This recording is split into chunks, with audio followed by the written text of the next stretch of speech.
Well, I'd come up from engineering, and early in the 60s, like 1961, I was moved from engineering to become head of the product planning staff, which is a staff function to write out the programs to get approval of the financing of forward models, new models, and trucks. And let me start with the original Mustang was introduced on April the 17th, 1964, so I'm going to work back, starting in 62 when I was in product planning, in which the original idea was developed. We just got the car approved in the early fall of 62. We had an 18 months lead time to produce the car, which is, in order to, we got approval late because of the great squabble in the company to get it approved. The Mustang was, in the early days, was widely disliked in the company. It took a lot of effort to get it approved as a financed tooling and facility program to make the car. So that squabble started in early 62, and it took a better part of 6 months to get it approved. And about the time it was approved, which was early fall 62, I was moved from product planning staff, where we'd done the original planning work, to assistant general manager of the Ford division, so I had all the pieces to get the car done. I had engineering, product planning, and the purchasing office. All came under me. So all of a sudden I had the pieces to accomplish the car, all under my direct supervision as assistant general manager. Later on became general manager of the division, but that was after the Mustang was a success. So my role changed along the way, from being the head of planning to get the thing approved, as I've said, to wanting to have all the pieces to get the car into production, get it engineered, get it tooled, and get to the original assembly plant was Dearborn, to get that tooled and get the car into production in time for the World's Fair. The World's Fair opened on April 17th, 1964, and that was also the introduction of the Mustang at the World's Fair. I can remember yet building 50 white ones, and early, so this big row of 50 white, and all the principal news writers in the automobile beat were all there to get their car and to drive it home for weeks of trial. So we had a big Ford patio as part of the World's Fair exhibit, and had these cars lined up. I have some pictures, not here, of us all there with this row of 50 white Mustangs, probably the first 50 white ones we built. It was so early.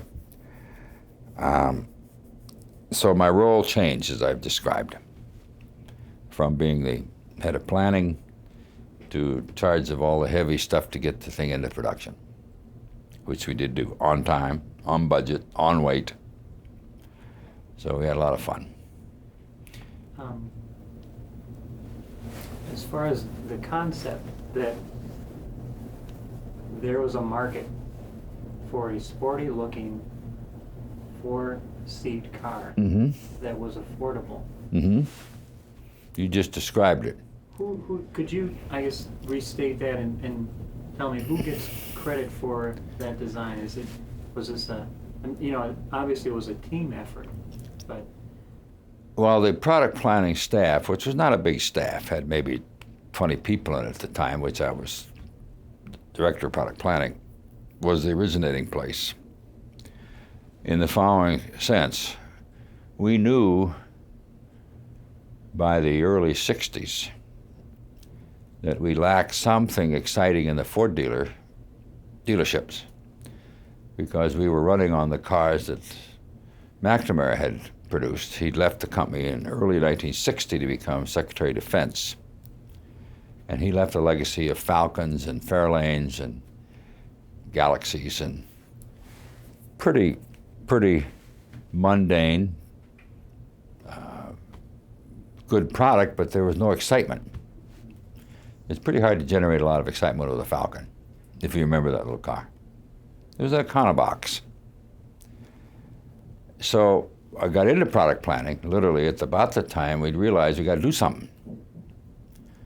It was terms like we needed pizzazz, the youth movement, young America was, the baby boomers are coming into driving age. So Dullsville wouldn't work. There was that emerging cultural shift. So we had to do something. So we'd sit around, and the original idea was to take the original two-seater Thunderbird.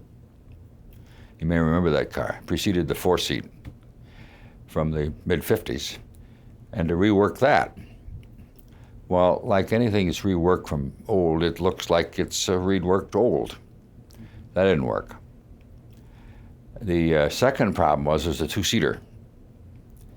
And Iacocca made two great contributions to the program. He first insisted early on it should be a four-seater.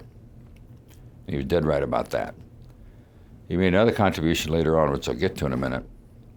But other than that, we had this planning staff, which I was head, trying to figure out what to do. So we finally decided we'd have to create a new car. You couldn't rework the two-seater. It was a two-seater anyway. And reworking an old design looks just like what it is, a reworked old design.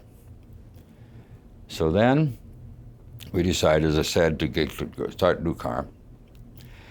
And styling, we gave styling assignment to style something. The only requirement we could give them styling was it had to look instantly different on the road. It had to have a complete different paradigm. So on the road it looked like something new and different. And a bunch of the styling studios took a crack at it, each one worse than the other, but except one, Joe Oros, who's now retired. He's in his 80s, and I think he lives San Diego. Came up with the design with a bunch of young kids, and it was instantly recognized. I remember when he took me back to his studio one Saturday morning, I think it was, and said, "Look at this," and I said, "My God, that's it. It's exactly what we produced." Joe had one other characteristic which was not universal in stylists. Joe was disciplined in the sense if he produced a style, you knew all the machinery was inside the style. Many stylists would assume you didn't have a carburetor, so they put a low hood on it. You couldn't get the carburetor in there in those days, carbureted engines. So we knew that it was a workable style, and built around, which is my next point, we knew the company wouldn't give us much money. It'd be a struggle to get anything. Now, up to this point, it's all a bootleg project. There was never an official start planning Mustang project. Firstly, and I by that time had enough, knew where the budgets were, so I could scrape enough together to get some styling and make a model and make a prototype. We knew that it would be a tough sell, and the reason it was a tough sell was, of course, the company had just written off the last of the Edsel. So they weren't thrilled by another new automobile, to say the least. So Hal Sperlich, who was then a junior product planner just out of B school at Michigan, I think he shaved by then, but not much beyond that, came up with the idea that we better see if we can make the car out of the Falcon parts. Now, it wasn't going to look like a Falcon, but the heavy tooling stuff, the engine, the transmission, the driveline, the suspension, turned out the instrument panel actually came out of the Falcon. People never realized it. To save all that money, we didn't have to, in other words, tool the least possible new stuff, which was obviously devoted to the body shell, the sheet metal, completely different proportions, long hood, short deck, lower. So we spent all our money, we reserve all our money for making body dies off of Joe Oros's styling. And to this day, most people don't realize that the Mustang is a Falcon, reskinned. Very simple car, inexpensive. The car, its retail sticker price, in those days, stick shift, I can't remember whether they had a heater in it or not, but it was a bare bones car. It was $2,200, if you can believe that. And it weighed 2,200 pounds. $1 a pound was our objective, which we made, by the way. So we got the car styled, got a prototype made out of Falcon parts. We had to do the body sheet metal, I mentioned that. We also had to do the two bucket seats in the console, because two bucket seats in console were not universally available in cars that way. We'd put bucket seats in the console, actually, under Iacocca's direction, in the Falcon in 1961 to try to jazz it up enough to get it sold. And in the same year, we made a Falcon convertible, which is the nearest thing to an abortion I can think of in the engineering world, making that Falcon into a convertible. Actually made and sold a few in a desperate effort. to get ready for something like the Mustang. So come the late spring of '62, we started out to get approval to get the car tooled and in production in one assembly plant, which was Dearborn at that time. Dearborn, Michigan was the first plant tooled. And we got $40 million. Now, $40 million sounds like a lot of money. It's not in the automobile industry. It's nothing. Peanuts. So we actually got the car into production for $40 million.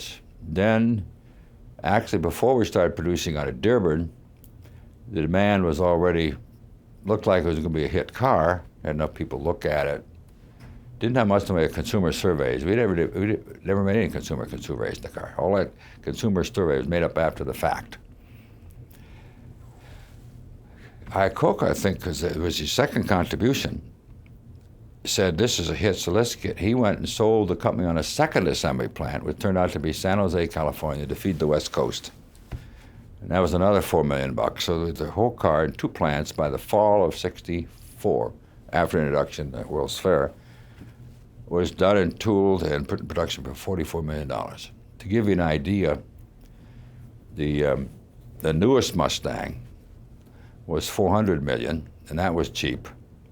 And the newest Taurus was $4 billion. So you see that $44 million, even in those dollars, was nothing. It was done on the cheap.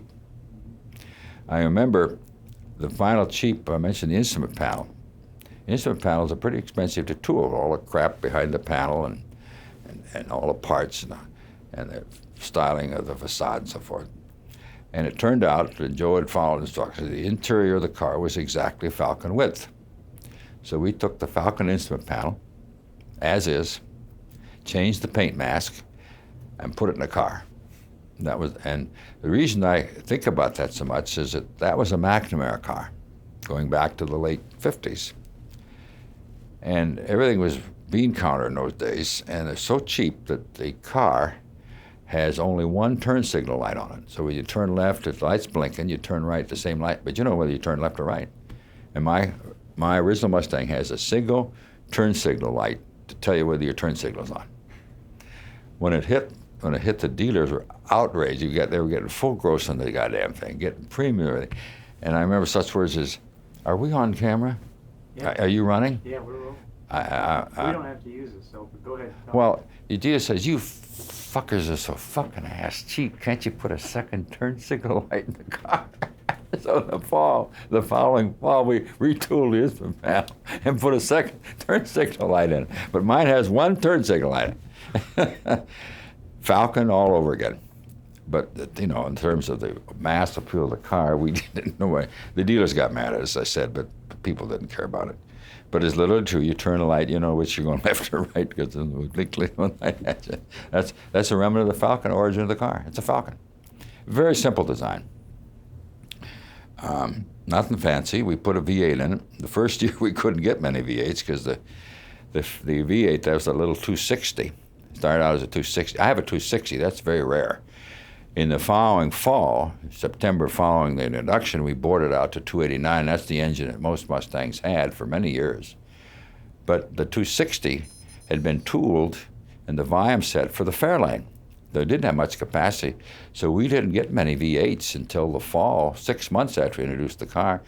And we assumed in the initial stage it'd be a 6-cylinder car to go with the low price.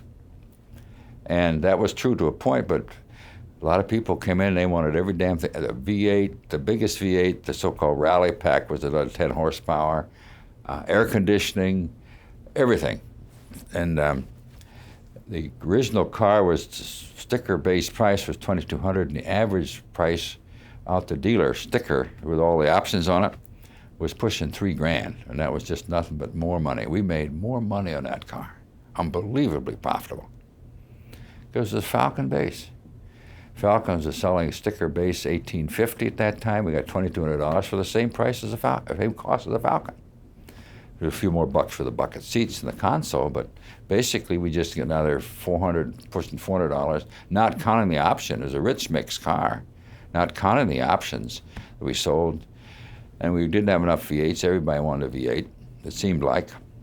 Air conditioning, we put it's a hang-on. It was an afterthought. The air conditioning weren't built into the instrument panel at that time with the ducts and the grills. It was hung on the bottom. I have one sticking down a big box underneath the instrument panel. Sold all we could make. They have everything. It was amazingly rich car and profitable. I don't think as a percentage of the selling price, the gross in that car has never been reached since. It was unbelievably profitable. People couldn't get them fast enough. What was the Fairlane Group? Fairlane Group is a myth. It existed, all right? Iacocca called a group of guys together, including the sales types, to figure out what to do about this Dullsville in our dealerships. And I don't think they came up with anything, but the Mustang had nothing to do with the Fairlane Group. There's more mythology about this car. The story is very simple. The number of people involved were small. The idea is I've given you the whole story. That's all there is. But all these people have these myths, and of course, success has many fathers. I'm sure you know that. Which reminds me, I should go back and tell you, what was my role? My role is to keep all these pieces together, get the goddamn car in production, on time, on budget, and I succeeded. The stylist to keep track of, the planners to keep track of. I'd come from engineering, so I knew all the bodies were buried over there, got the car out on time, and no warranty costs. It was a very successful car, ran, nobody ever complained about anything going wrong. One of the great mysteries in my life is I could never figure out, here we're using the same Falcon parts that were critical parts, engine, transmission, driveline, suspension, cooling system. And the Falcon would run X dollars per car warranty cost, the Mustang zero. Same parts. I could never quite figure that out. People liked their car, didn't complain about anything. So the car was a success financially, success in the marketplace, and a successful car in terms of nothing went wrong. Very successful car. The Fairlane Group was a myth? It existed, but they had all these plans that the Fairlane Group's over here talking about the future, okay? What we're going to do. In the meantime, I had this little group in the corner putting this plan together, getting it styled, and getting the engineering done. Over here, the Fairlane Group, there was never any connection. Every once in a while, people ask me about the Fairlane Group. I said, I remember it. I do, vaguely. But it had nothing to do with the Mustang. We're busy in a corner over here. You said earlier that you credit Lee Iacocca with insisting on two things. One, that it be a four-seater. Right. What's the other? Got the second assembly plant before we produced the first one to try to meet the volume. See, that car was just such an instant hit. Dearborn was sold out for a whole year's production within a month. The orders just came rolling in. And of course, the first year we assembled and sold over 400,000 units, which I guess is another part of the story. The planning volume was 84,000 units. We put all the financials together on the basis of making and selling 84,000 units.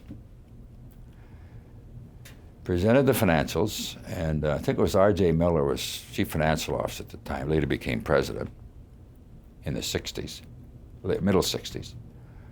And he wanted to know what the net incremental volume was. Well, the Lord himself doesn't know that. In other words, how many more cars would we sell in the dealership with it on the floor than we would without on the floor? So you had to take into account substitution. The dealer will sell them something, maybe. And I remember telling Mr. McNamara, I said, I don't know. I can tell you what the break-even volume is. In other words, how many, on a standalone basis, how many do we have to sell to get our tooling and engineering back? That was 84,000 units. So he turned to George Brown, who was then head of marketing in the corporate level, or head of marketing research, at corporate level. So we're going to meet again in this thing, so I want you to tell me what the net income volume will be. I wanted at the time sitting at the same table with George. How's he going to come up with that? We have no market research, never made or sold one. So a week later, and then George called me after the meeting and said, he wanted to go over and see the little car. He hadn't seen it. I went over to see it and said, we got to make this little thing, cute little thing. So then a week later, we had this meeting, and George said 85,000 something net incremental volume. I remember thinking at the time, where'd he get that number? Out of thin air or something? So I called him after the meeting. And of course, 85,000 more than break even, a few thousand units, so it was fine, maybe 1,400 units. That was okay. The right number in a sense, in a financial analytical sense. After the meeting, I called him. I said, where'd you get that number? He said, I decided we ought to make that little car. Click. I swear, I've not talked to George about it in recent years. I think he made up that number. But the financial types loved it. All those spreadsheets and all those internal rate of discounted, all this internal rate of return and so forth, all off of a number I think was made up. So it went to get the car approved, and I remember the last day before approval, and it happened to be, I ran into Henry Ford that day. And I was over in Styling, and Henry Ford came up to me. He says, I'm tired of your goddamn Mustang. I'm going to approve. I'm tired of hearing about it. I'm going to approve it this afternoon. And it's your ass if it doesn't sell. Okay? And that was approval. Finally, just warmed down. The finance staff hated it. One new car, written off the last bad guess. So it was the biggest battle on the Mustang was getting it approved. In terms of the engineering, the tooling, it went together very well. It was a happy car from day one. Used a lot of Falcon parts, as I mentioned. And at the end of the day, the story was very simple. It was a bunch of young guys sitting around, led by me, to decide what to do. Had a false start, decided we better go start from scratch, save money, make it out of the Falcon, which is about the right size and weight. The proportions were different, but we could rescale everything on the greenhouse, the top of the car. We did. Shoved the greenhouse back. And get the car into production, and the rest is history. It was not a complicated story. There's about, I can count on two hands the number of guys involved, including the chief engineer, Hans Matthias, Hal Sperlich, who ran herd on using the Falcon where we could get the part to fit. Got the purchasing done, which was under my wing by the time this got well started, and kept the act to throw together and get the car in production. Simple story. Few people. And a projection of around 84,000. It was the first year's break even, and the planning volume was about that. And if you want to take to this last piece about the net incremental volume, about 85,000 units, that's about what we were planning financially. We knew it was conservative, hopefully. Remember, we hadn't made or sold one by this time, at this point. But we sure didn't think it would go over 400,000 units the first year. It just took off. I remember, I've still got in my file somewhere letters I got. I remember this guy wrote me from Dallas, Texas, early in the year. Car had been introduced a month. He said, thank you for my red pony. I'm a janitor in a high school in Dallas, Texas. I've been courting this 4,000-acre widow for years, and I finally got her into my car with my new red pony. Letter after letter. It became part of it became an American piece of folklore instantly. Dealers, I remember another dealer, I don't remember who he was, this guy was driving down the street. He had his first Mustang in the showroom, and the guy drove right to the showroom window to get to see the car. I mean, it was magic what happened to that car. It'll never be equal in terms of profitability, volume, and the talk about it. It became an icon, and an icon to this day. That's 33 years ago. 33 and a half years ago. There isn't a young person in this campus or high school that has not heard of what a Mustang is. It's amazing. Simple little car, had fun doing it, went together well, engineering was straightforward, and there's two handfuls of us that ran the whole show with me as the boss. My job was to keep the show together and get it out in production.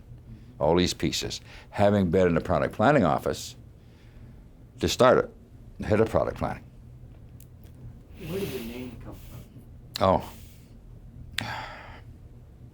The honest answer, I don't remember. I think we made it up as we went. We had to go through the naming exercise. And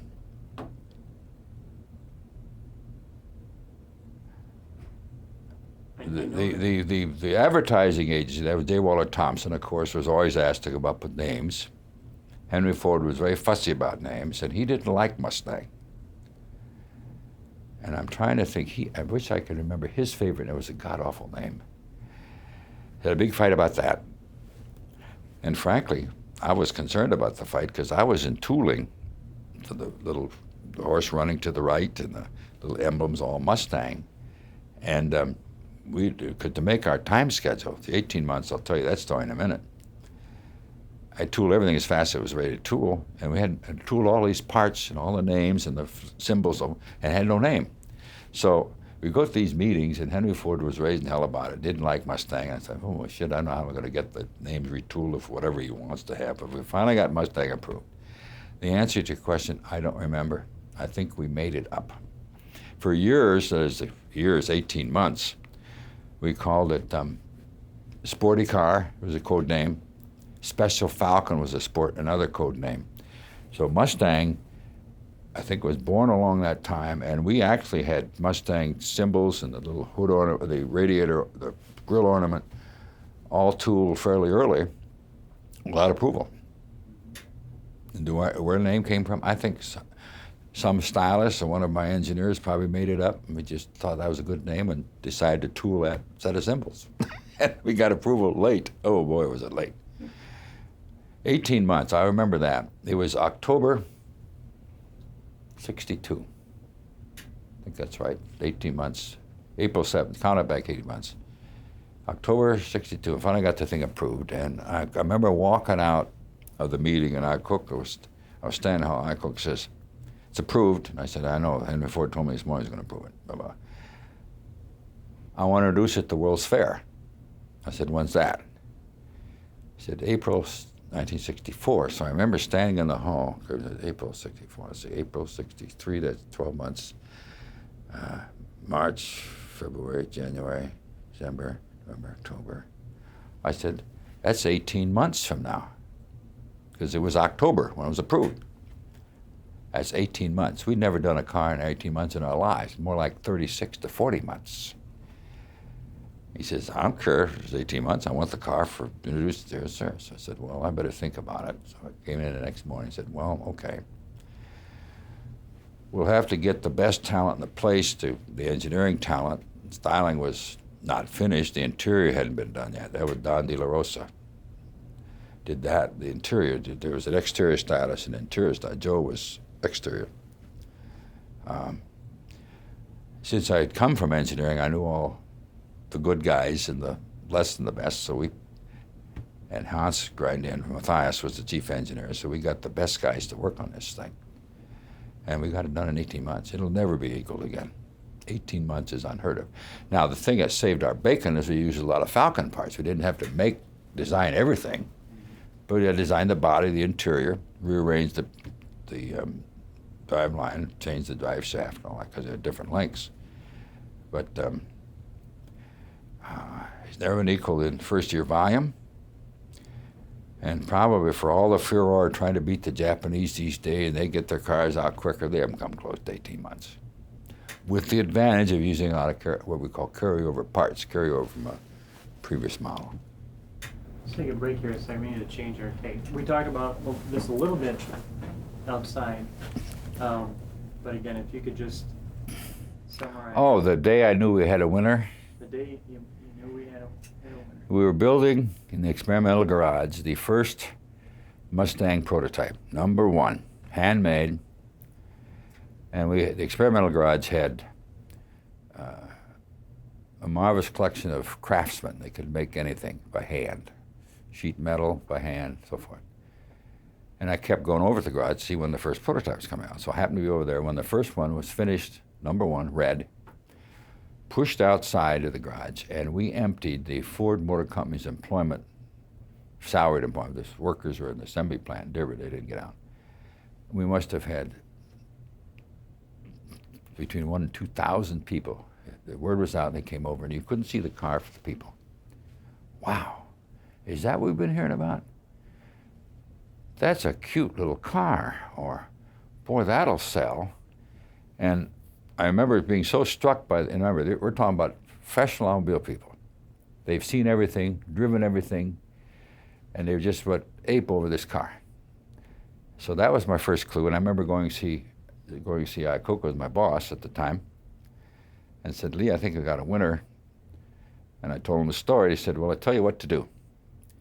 You call in all the senior automobile writers in the United States, ship them in, put them up in the Dearborn Inn, and take and show them the car, and tell me what they said. So I did. And I remember laughing. I still laugh about it because the most important comment I got was, when can I get mine? Was the attitude. And these are hardened pros. They'd seen everything also. Herb Kahn of the San Francisco Chronicle, Leonard Silk at that time of the New York Times, Bob Lowe of the Detroit News. They were all there. Just what ape over the car. So I went back, told him. He says, well, I guess that's okay. And I think about that time he got the idea that maybe we ought to think about a second assembly plant, because Dearborn was 65 units an hour. We could go to double shift, which we did when the avalanche hit. So it's good for 130 cars a day. You can multiply that. That's not much volume compared to over 400,000 we sold the first year. So he convinced the company, which is a great contribution I think he made, to tool a second assembly plant for another $4 million. Again, nothing. And that was San Jose, California, which has since been closed. The assembly plant's been closed. So that was the second Mustang source. And in San Jose, we also introduced that little fastback. Remember, there were two, in the second year, there were two what do you call the glass and the roof, we call it the greenhouse. And that had that little fastback. It sold pretty well. But the car's mark was that little notchback coupe. How would you characterize Lee Iacocca? Brilliant, marketer's marketer. Didn't know very much or care about engineering, or occasionally had some activity in styling, but he divided the division by the time we got into this thing into two parts, the sales and marketing advertising, which he ran with an iron hand, and the hard hat stuff, engineering and tooling and purchasing and planning, I had by the time we got into this act. And he says, just get the car into production in 18 months. That was his instruction, which we did do. It was an interesting 18 months. But everybody fell in love with the car. I wouldn't want to think how many overtime hours everybody worked to get the thing done in 18 months, which is an incredibly short period of time. Despite all the Falcon parts, it still was quite an accomplishment. Any success story is going to breed a lot of imitations, too. Yes. And you must have seen quite a few come out. Well, the first imitation, we all sat around during this process and think, well, how long does it take GM to react? And part of our planning, we'd make a move in the marketplace and then try to measure when the competition would come in, which would limit to whatever success you had initially. So we used to think about it, and that turned out to be the Camaro. And that car didn't come out until over 2 years later, which was longer than I thought they would react. GM was already becoming very slow and very lethargic, too many committee meetings and too much political log rolling to get and here the Mustang was tearing up the marketplace, and it took them over 2 years to get a Camaro back out, which is the original look-alike. I don't think it had the same cachet as the Mustang. Of course, I'm prejudiced, but the volume show it. And then I don't even remember the name. Chrysler eventually got one out. I can't remember the name what they had.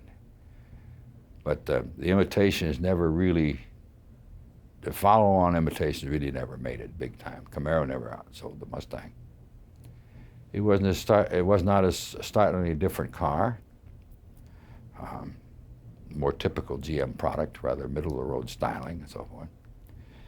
But it was unique at this time and remained unique for many years, even though I thought the styling progressively got worse and worse and worse, got big and heavy. And then that little Ghia-made style in Italy hit in the 70s, and that was a little four-cylinder engine. What do you call that thing? A joke. You mentioned also when we were outside that you've gotten pretty good at summarizing how Ford went from having the Edsel to having the Mustang in such a short period of time. I think there are two big differences. One is that the Edsel was studied to death. They had market research and meg segmentation and all to the objective of getting a second middle-class car entry to take on Buick-Olds Pontiac.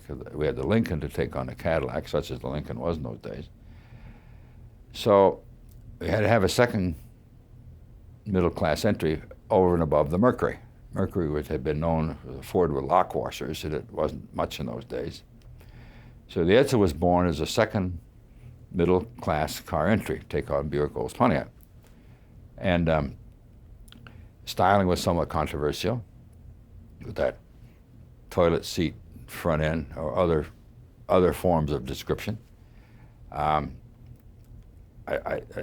Despite the family connection to the name Edsel, I never thought that was much of a name for a car. Nonetheless, Henry Ford prevailed. And then the big problem of the Edsel was not the car. The car was okay. It was certainly controversial, unique styling in a sense for that front end they had. But they decided, along with taking a new car into the middle class entry, they'd have a separate dealer body.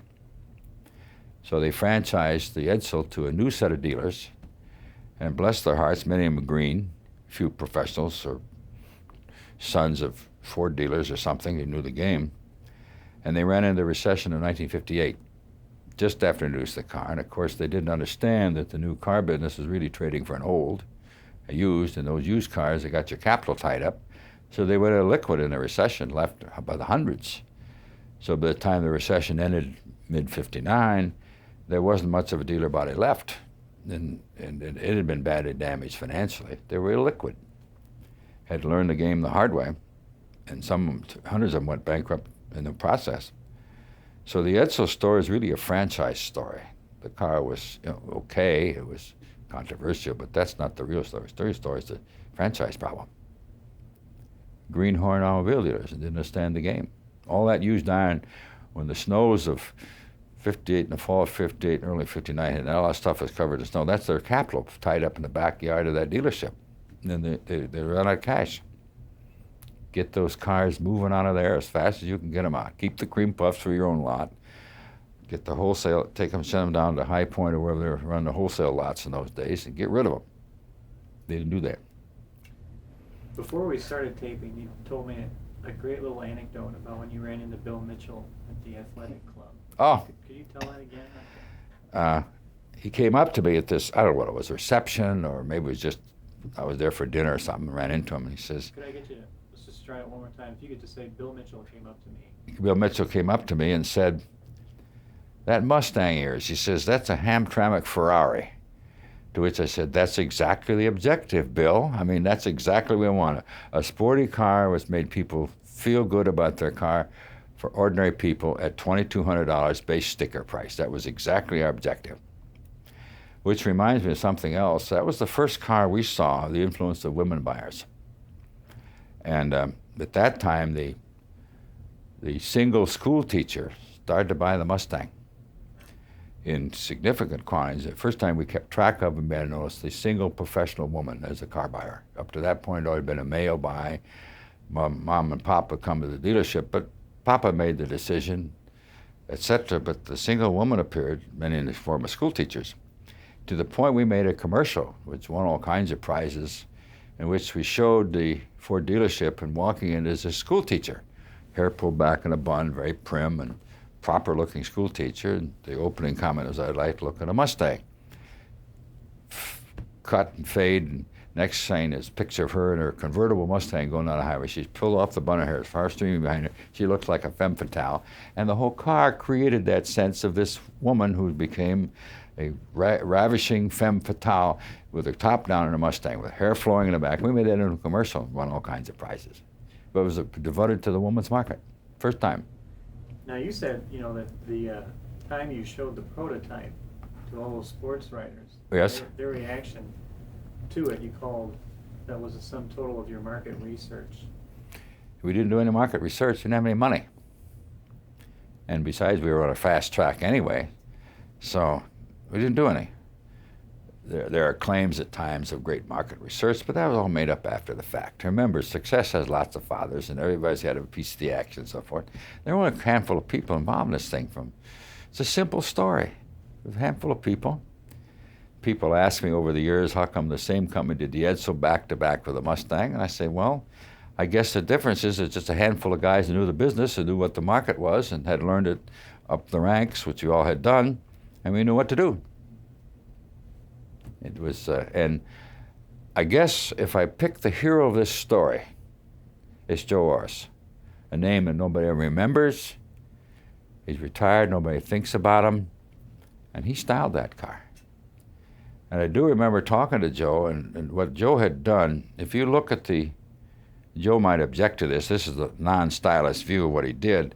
You look at the proportion of that car, it's very similar to the Bugatti Royale. Long nose, short deck. And he reproduced that historical set of proportions, which by that time were unique. And that was one of the hallmarks of the Mustang. Long hood and a little short deck, a cute little greenhouse, a little compact little car, but a styling smash. That's Joe Oros. He's now in his 80s. He was going to come to Detroit, get together some months ago, and he couldn't make it. He was not. His wife said he was ill, so I haven't seen him in years. If you want to pick one single hero of the piece, be Joe Oros. He styled it. Absolutely unique. Nothing like it in the street at the time. Hopefully we can interview him for this. I hope you can find him. Give him my regards. Sure I can. We correspond a bit from time to time. But if you pick the one single hero of this piece, it's Joe Oros. He also designed the air scoop that fed the rear brakes too, didn't he? Well, yeah, that was a part of the styling studio. It didn't feed the rear brakes. That was a fake thing from day one. But anyway, yeah, that became a hallmark of the long hood, short deck. Excuse me.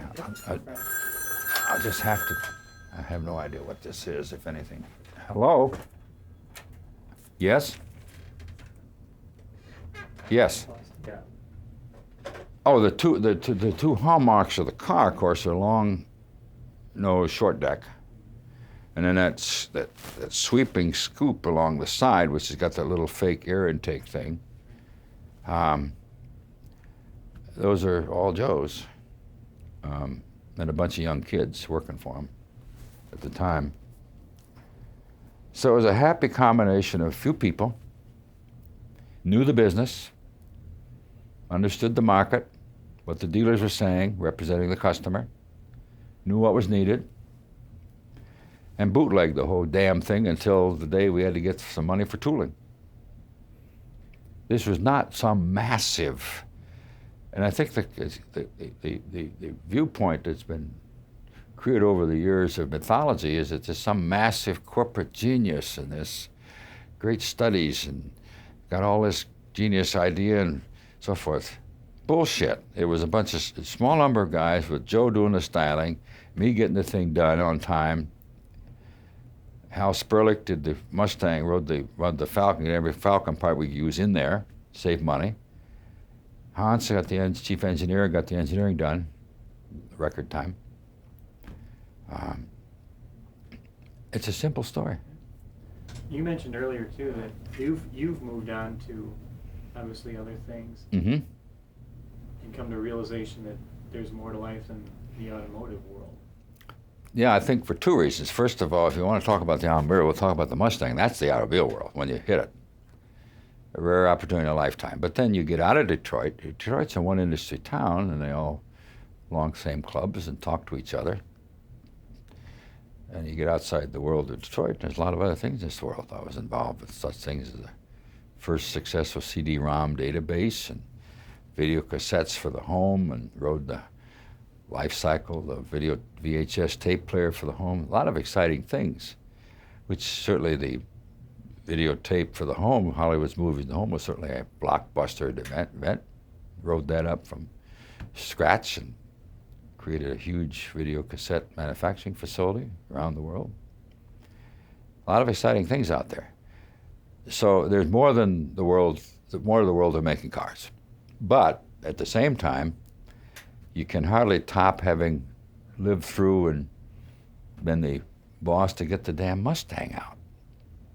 After the Mustang, what is there? Well, I guess you'd say the company had two the original, the 1980, 86 or 85, I lose track of time, Taurus, the original Jelly Bean Taurus, that was a smash hit. Broke the paradigm. That was Jack Telnack did that. And then, of course, the Explorer, Expedition, Mountaineer, Navigator series is another smash hit. Broke the paradigms again. So from time to time, like every 10, 15 years, Detroit comes out with something that really is not one more model, one more mundane, move the grill around and change the seat upholstery again. So I guess the Mustang ruined Detroit, and then I found out there's all kinds of other things involved in life and making cars. One other question. We interview, like I told you, a number of different designers and historians about cars. And everyone has a slightly different definition of what constitutes a classic. How would you define a classic? It's two things. It has unique appearance, but within the box. I call it the box. In other words, you can't get too far out of the box. You want to get to the farthest corners of the box, so you distinguish yourselves from the mass of the other cars in the marketplace. But you can't get too out of the box, other you get to be known as kooky. The classic example is the original Airflow Chrysler, which eventually became more or less the standard paradigm of quote, streamlining, but it was ahead of its time and it was a failure. It was the pioneer of streamlining, which today is in full circle because of fuel economy and other issues relate to it. And the drag coefficient of today's car is half what it was when I was in the business. But you got to be within the box. Get to the farthest reach of the box. We still have to be just within the region of acceptability of the public. They will react to something that's flaky or kooky. And we've had plenty of those too. So you have to stay within the box, but be unique. So there's some sort of a happy medium here. And the Mustang hit it right on the nose. Nobody ever complained about flaky or kooky. All they do is wanted one. But it was unique. One other question for you. You characterized Lee Iacocca for me. Did you characterize Henry Ford II? King. Mercurial at times. Irascible at times. But ran the Ford Motor Company. Now, I was not there in the 70s when things really came unglued with Iacocca and Ford fighting and Henry Ford's health was failing and so forth. But I saw the King at his best in the 60s. He took over, he hired a man named Ernest Breech in the early 50s to come run the company because Henry Ford was then quite young. I think he came back to the company at 28 out of the Navy. And Ernest Breech ran the company. In fact, Ernest Breech hired me into the company in 1951 to start the research function. In '60, Ernie retired. Henry Ford took over, and he ran the company with an iron hand in the 60s and into the early 70s, and then it started to fall apart. I think one characteristic Henry Ford always wanted to be known as a man who could run the company despite his name, and he did. Difficult to get along with, mercurial. He and I never got along, be honest about it. We clashed a lot. At whatever rank I had, it was only later years I was a high enough rank to get in his view all the time. I was an officer of the company. Very much of a king, ran it like a kingdom, went through presidents every 18 months, all during the 60s, one after another. Difficult, mercurial, irascible person, but no question he knew the automobile business. He was head of the company in his own right. You give Joe Oros credit for the Mustang. At the time, Eugene Bordinat ran. Bordinat, yeah. He was chief stylist. Had nothing to do with it. Nothing to do with it. No. There's all kinds of people who claim this thing, but it was just to say, I've named most of Hans Matthias, chief engineer. I was head of product planning later and as general manager. I mean, Hal Sperlich, Joe Oros, of course, and two of the others I could mention. That's it. Not a lot of people involved. Simple story. Simple story. That'll be the story. Yeah. Should be able to tell it in 6 minutes. Yeah, simple story. Well, I appreciate your help. Lots of mythology. Lots of it. But then today. But then success has many fathers. You don't have a lot of people claiming the Edsel. or had some big thing to do with it. That's very No, it's a different world.